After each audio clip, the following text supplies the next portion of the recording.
आइए फ्रेंड, मैं हूं सूरज यादव और आइए आप सभी का स्वागत है टर्म 2 के चैप्टर नंबर 10 में वृत्त में। चलिए, तो जैसे कि हमने बताया चैप्टर 10 जो है हमारा वृत्त बहुत ही इंपॉर्टेंट है और इसमें से भी आपको एक क्वेश्चन जरूरी मिलने ही वाला है इसमें से भी।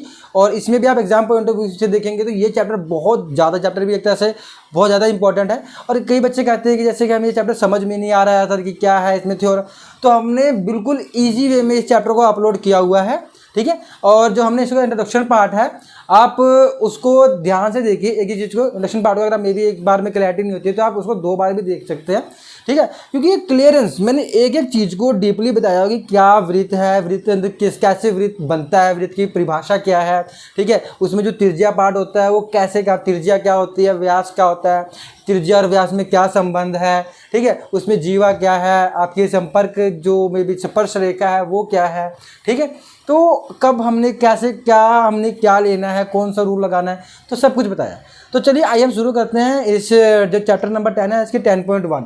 तो 10.1 का जैसे कि अब हम क्वेश्चंस करने वाले थे 10.1 में इतना कुछ खास नहीं पर फिर भी चलो एक बेसिक नॉलेज है जो मैं रहता हूँ। तो 10.1 का जैसे कि आप पहला क्वेश्चन इधर डिस्प्ले भी हो रहा है, आप देख भी सकते हैं कि आपको उसने क्वेश्चन में बोला है कि एक वृत्त की कितनी सपक्ष रेखाएं हो सकती हैं, ठीक है ना। तो उसने क्या बोल के दिया है आपको कि एक वृत्त की, अगर मैं देखो मान के चलो कि ऐसे 10.1 था मेरे पास और क्वेश्चन नंबर 1 की बात करूं तो उसने बोला कि मेरे पास कोई वृत्त है और आपने इससे क्या करना है, सपक्ष रेखा बनाना है। सपक्ष रेखा बनाना है उसने, और मैंने क्या सिखाया था, सपक्ष रेखा कौन सी होती है, जो सर्कल को बाहर से टच करके जाती है, ठीक है। तो सर्कल को बाहर से टच करके जाती है तो मान लो यहाँ से बना सकते हो, मेनली आप यहाँ से भी बना सकते हो, आप यहाँ से भी बना सकते हो, आप यहाँ से भी बना सकते हो, यहाँ से भी बना सकते हो, यहाँ से भी बना सकते हो, कहीं से भी बना सकते हो। तो इसकी कोई गिनती नहीं है। सपक्ष रेखा की क्या होती है, कोई गिनती नहीं है। एक सपक्ष रेखा हो और चाहे वो पूछ ले आपसे कि एक वृत्त है और इसका केंद्र है और इसके केंद्र से कितनी रेखाएं पास हो सकती हैं, तो इसका भी आंसर आपका अनंत होने वाला है, ठीक है। इसमें भी आप इनफाइनाइट अनंत लाइन पास हो सकती है। और इसी सपक्ष रेखा की बात करें तो इसमें भी क्या होगा कि एक टाइम में एक से भी ज़्यादा, बहुत ज़्यादा हम सपक्ष रेखाओं को पास कर सकते हैं, मतलब एक बार में गुजार सकते हैं इसे। चलिए बेटा, अब हम करने वाले हैं क्वेश्चन नंबर 2। जैसे आप देख सकते हैं कि बोर्ड पे भी क्वेश्चन नंबर 2 आपको डिस्प्ले हो रहा होगा, ठीक है। तो हमने क्वेश्चन नंबर 2 में देखो जैसे फिल इन द ब्लैंक, यहाँ पे खाली स्थान भरने हैं। तो खाली स्थान भरने पहले हम देख लेते हैं क्वेश्चन को। अब क्वेश्चन को आप पढ़ो कि किसी वृत्त की, देखो ध्यान से आप कि किसी वृत्त, तो सबसे पहले आपने क्या करा, हमने एक वृत्त बना लिया, ठीक है। अब हमने वृत्त बनाया तो उसने बोला कि साथ में एक सपक्ष रेखा मान लो मैंने यहाँ से बना लिया, सपक्ष रेखा बोल दिया। अब उसने क्या बोला, उसे डैश बिंदुओं पर प्रतिच्छेदी करती है। डैश बिंदुओं पर, अगर देखो मान लो सर्कल था तो ये इस पॉइंट पे कटी होएगी, ये कोई पॉइंट बना होगा तभी तो एक दूसरे को प्रतिच्छेदी क्या होती है कि काटना। प्रतिच्छेदी का मतलब होता है बेटा काटना।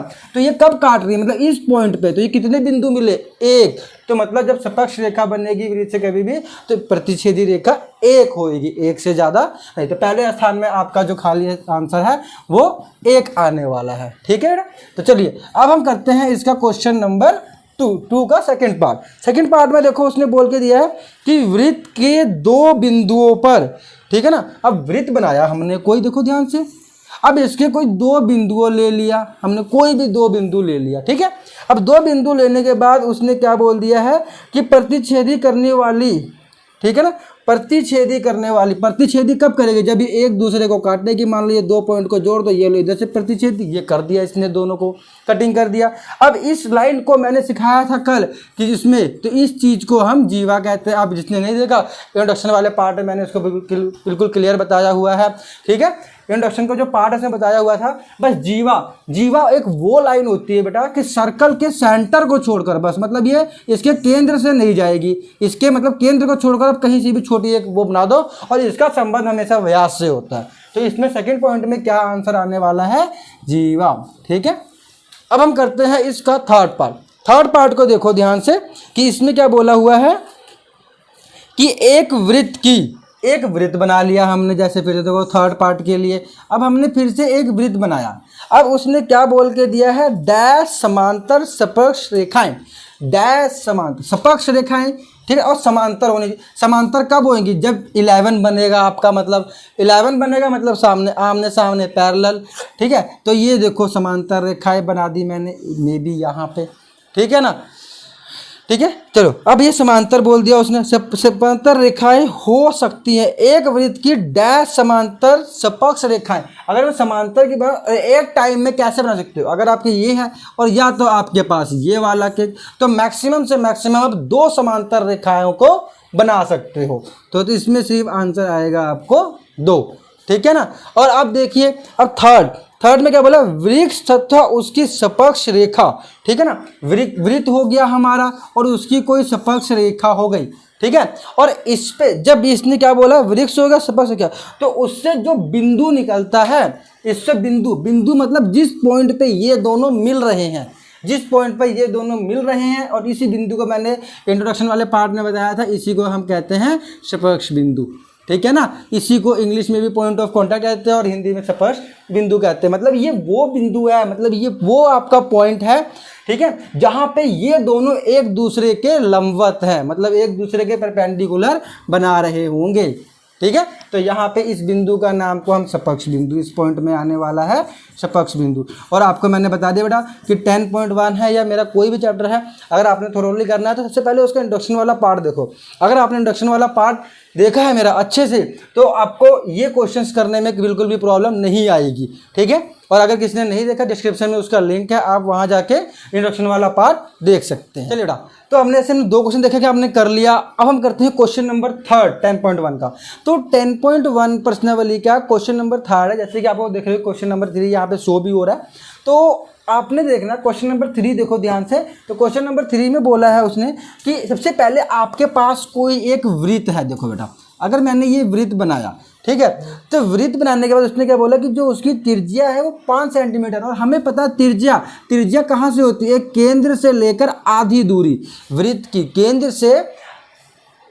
की जो दूरी केंद्र से लेकर आधी दूरी जो होती है उसको हम त्रिज्या कहते हैं। मतलब ये वाली वैल्यू आपको 5 सेंटीमीटर दिया हुआ है। तो केंद्र है और केंद्र को उसने क्या बोला हुआ है, ओ, केंद्र को आपने ओ मानना है। ठीक है, तो अब देखो ध्यान से, तो आप यहाँ पे लिख दीजिए आपकी त्रिज्या बराबर में, त्रिज्या ब्रैकेट में r बराबर में 5 सेंटीमीटर। ठीक है, चलो अब आ जाइए, उसने क्या बोला है कि सपक्ष रेखा पी क्यू। अब आपने एक सपक्ष रेखा बनाना है जिसका नाम है पी क्यू। तो ऑब्वियस सी बात है, सपक्ष रेखा हमारी ऐसे बनती है। अगर ये ऐसे बनती है सपक्ष रेखा, तब आपने इसको नाम देना है पी और क्यू। तो मान लीजिए मैंने इसको पी दे दिया और इसको मैंने क्यू दे दिया। ठीक है, अब उसने बोला है कि ओ से जाने वाली एक रेखा, मतलब ओ से जो एक रेखा जा रही है, ठीक है ना, बिंदु क्यू पर, ओ से एक रेखा बिंदु क्यू पे जा रही है, मैंने इसको नाम बिंदु क्यू दिया, और ओ से ये रेखा जा रही है बिंदु क्यू पर। ठीक है, तो इस प्रकार की है कि जिसमें ओ क्यू को आंसर उसने 12 सेंटीमीटर दिया हुआ है।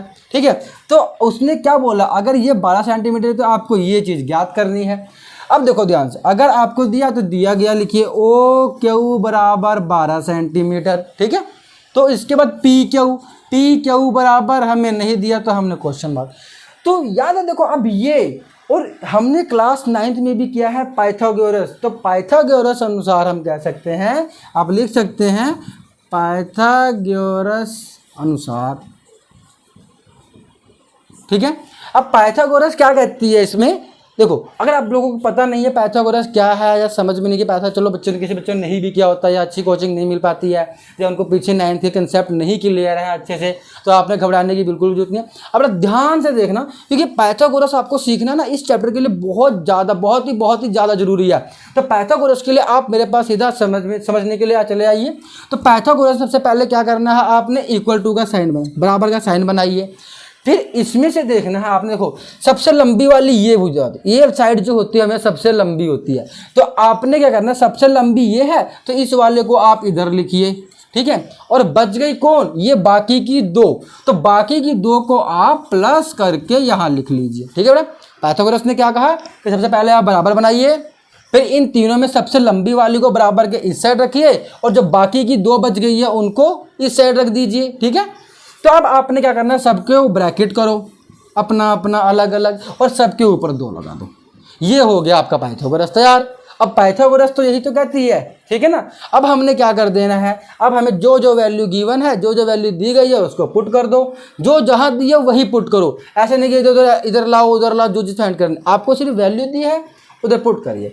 ओ क्यू देखो आपको 12 दिया हुआ है, 12 दिया हुआ है, इसकी सेंटीमीटर की पुट करने की कोई जरूरत नहीं, वो हम लास्ट में पुट कर देंगे। चलिए पी क्यू हमें ज्ञात करना है, तो पी क्यू को पी क्यू रहने दीजिए, ठीक है। ओ पी को इसने 5 दिया है, ठीक है। अब 12 का वर्गमूल, तो 12 को हम क्या लिख सकते हैं, 12 को 12 गुना 12 144, ठीक है। पी क्यू 5 का स्क्वायर 25। अब ये प्लस का 25 था, इधर ले आइए, अगर हमने इधर ले आए तो ये माइनस का 25 हो गया, ठीक है। अब माइनस का 25 होगा, हम इसको सॉल्व करिए तो 1 1 9, ये बन गया पी क्यू का स्क्वायर। अब हमने वो अंक देखना है जिसका ये वर्गमूल होता है 119। तो मैंने 119 की, जैसे मैंने ना आपको वर्गमूल की एक नई ट्रिक मैंने अपनी शॉर्ट वीडियो में अपलोड कर रखी है, आप इन डिस्क्रिप्शन में उसका लिंक है, आप वहां जाके वहां से देख सकते हैं कि इसके हम कैसे वर्गमूल को ज्ञात कर सकते हैं, हम कैसे पता लगा सकते हैं कि ये किसका वर्गमूल है, ठीक है। तो जैसे कि अब हमें पता है जैसे 119 किसी का वर्गमूल नहीं होता, क्योंकि देखो अब मैं थोड़ा सा आपको हिंट दे देता हूँ यहाँ पे।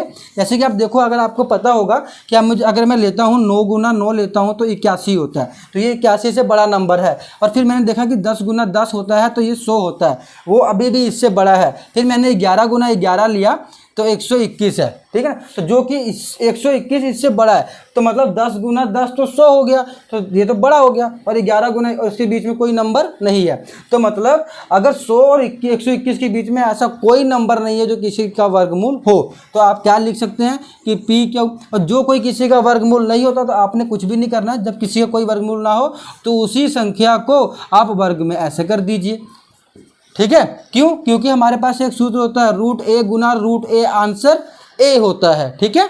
तो इसका हमने लिख दिया पी क्यू बराबर स्क्वायर से स्क्वायर, तो 119 पर थर्ड पूरा। आइए, जैसे अब हम 3 क्वेश्चन हम कर चुके हैं। अब इस क्वेश्चन का, इस चैप्टर का जो 10.1 है, इसका लास्ट क्वेश्चन है। अब लास्ट क्वेश्चन में देखो क्वेश्चन नंबर 4 है, इसको आप ध्यान से पढ़िए।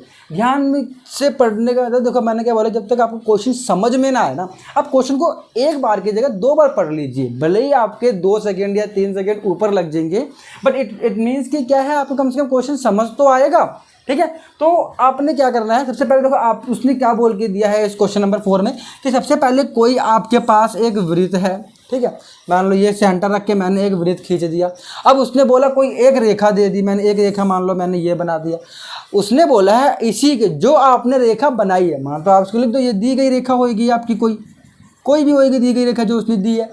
इसी के उस समांतर में आपने क्या करना है, एक स्पर्श रेखा बनानी है। और स्पर्श रेखा मैंने क्या सिखाया था कि स्पर्श रेखा कौन सी होती है, जो वृत्त को बाहर से बिल्कुल छू कर जाती है, तो इसे हम स्पर्श रेखा कह देते हैं। अब आपको स्पर्श रेखा की अगर नॉलेज नहीं है तो आपको मैंने पहले ही बोला कि आप इंट्रोडक्शन की वीडियो मेरी देख सकते हैं, जिसका डिस्क्रिप्शन में आपको लिंक दे रखा है, ठीक है। और उसके बाद उसने क्या बोल के दिया कि एक छेदक रेखा भी इसकी समांतर बनाइए। तो छेदक रेखा क्या बोली थी कि कोई भी सर्कल के अंदर 2 बिंदु बनाइए और उन दोनों को आपस में जोड़ दीजिए, तो ये रेखा आपकी कोई छेदक रेखा हो गई, ठीक है।